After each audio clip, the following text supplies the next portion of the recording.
everyone, myself Anjali Tunyani. I am currently pursuing CS professional in the June attempt. I have cleared executive both modules in June 2024 attempt. In this video, I will give you an overview what is the video all about. Firstly, we will discuss about CS company secretary, what it is, what is the role of company secretary. Then we will discuss what is the eligibility of the company secretary, the fees, what is the overall fees which is invested into this course. Then we will discuss about which is better, company or a firm, and a lot more. So let's start. Firstly, we will discuss what is a company secretary, why we should pursue this course, etc.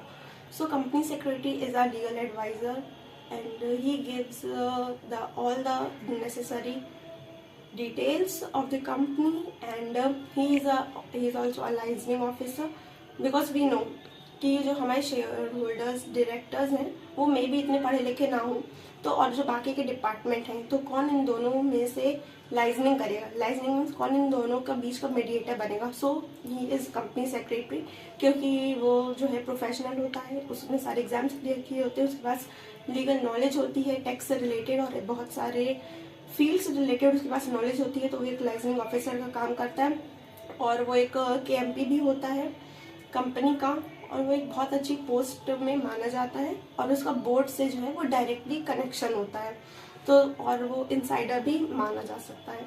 Secondly हम discuss करते हैं eligibility क्या है उसकी.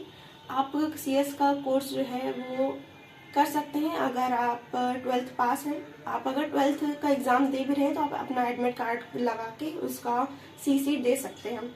क्या क्या stages रहती हैं. सबसे पहला तो कंपनी सेक्रेटरी के एग्ज़ाम के लिए सबसे पहले आपको CC पास करना पड़ता है. देन उसके बाद आप CS एग्जीक्यूटिव, उसमें जो है 2 मॉड्यूल्स रहते हैं, यानी कि टोटल 7 सब्जेक्ट रहते हैं. उसके बाद आपको CS प्रोफेशनल करना पड़ता है, उसमें भी 7 सब्जेक्ट यानी कि 2 मॉड्यूल रहते हैं. टोटल मुझे लगता है कि उसमें 4 to 5 ईयर्स लग जाता है, क्योंकि उसमें 21 मंथ्स की ट्रेनिंग भी रहती है. अब हम बात करते हैं कि क्या बेटर है, कंपनी बेटर है या फर्म बेटर है. मुझे लगता है, ऐसा मैं प्रिस्क्राइब करती हूँ कि अगर आपको कंपनी में ही जाना है, एम्प्लॉयमेंट में ही जाना है, then you will go for a company. आप उसमें प्रैक्टिस कर सकते हैं, ट्रेनिंग कर सकते हैं. अगर आपको अपनी ही फर्म खोलनी है, PCS बनना है, प्रैक्टिसिंग कंपनी सेक्रेटरी बनना है, तो फिर आप एक फर्म में जा सकते हैं, आप वहाँ पे ट्रेनिंग कर सकते हैं.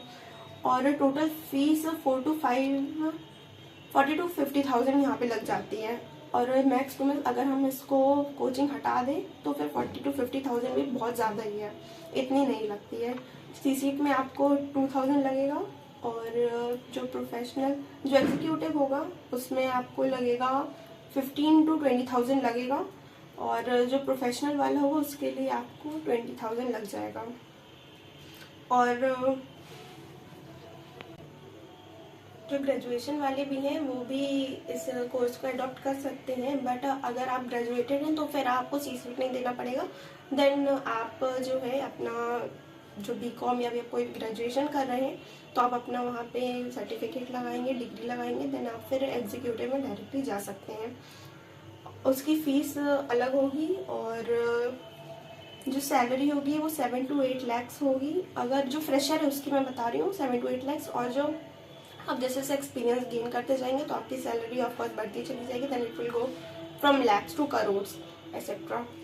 अगर आपको ये मेरी वीडियो थोड़ी सी भी हेल्पफुल लगी हो, इफ़ यू थिंक कि हाँ हमको थोड़ा बहुत समझ में आया, then don't forget to like this video, subscribe to my channel, and मिलते हैं नेक्स्ट वीडियो में. तब तक के लिए बाय.